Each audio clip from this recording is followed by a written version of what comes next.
Mga katrops, welcome back ulit kayo sa aking channel Sports React PH at ngayon nga ay pag-uusapan natin ang balitang possible nga daw pong bangkuin lamang ni Coach Chot Reyes si Renz Abando sa Gilas Pilipinas. Pag-uusapan na rin nga natin ngayon dito sa ating panibagong video ang pinakahuling lumabas na update sa trade ni James Harden sa Los Angeles Lakers.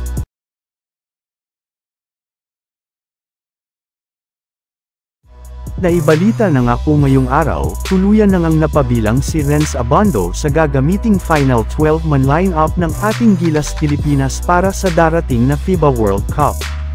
Kahit man nga may ilang mga analysts ang hindi pumabor sa kanya ng mga nagdaang araw ay tuluyan pa rin naman nga siyang nakasali sa official lineup ng Gilas. Pero kahit man nga kabilang na si Renz Abando sa final 12 man ng ating national team ay meron pa rin naman ng pinag-aalala dito ang kanyang mga fans gayong possible nga na bangkuin o DNP lamang ito ni Coach Chot Reyes sa kanilang mga susunod na laro. Alam naman nga ninyo mga katrops, na maglalaro si Renz Abando sa Gilas ng off the bench at kung sakasakali man ng maging dikit parati ang score ng kanilang mga laro ay malaki nga ang tsansa na hindi niya ito ipasok at kapag nangyari nga iyan sigurado na magagalit at magrereklamo dito ang kanyang mga fans. Malaki rin naman nga ang kayang iambag ni Renz Abando sa opensa at depensa ng Gilas kung wag lamang siyang ibangko sa kanilang mga laro.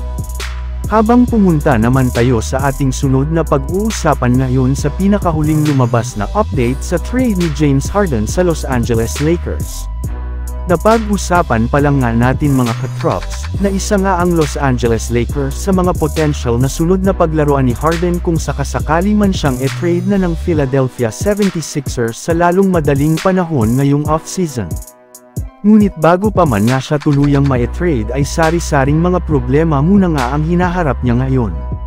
Sa katunayan, ibinilita na nga ng sikat na NBA insider na si Shams Charania ng The Athletic, pinagmulta na nga ng NBA si James Harden ng mahigit sa $100,000 o aabutin ng mahigit sa 5.65 million pesos matapos niyang sabihin na sinungaling ang presidente ng Philadelphia 76ers na si Daryl Morey.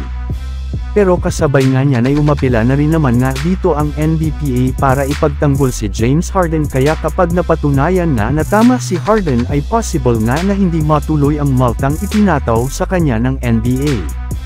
Pero kahit anuman ngang mangyari sa drama ni Harden ay wala rin naman nga daw pong pakialam dito ang Los Angeles Lakers gayong wala na rin naman nga silang balak pa na kunin ito sa pamamagitan ng isang trade gayong bukod sa katotohanan na walang silang sapat na trade package ay ayaw na rin naman nga nilang madamay pa sa drama na ibinibigay nito parati.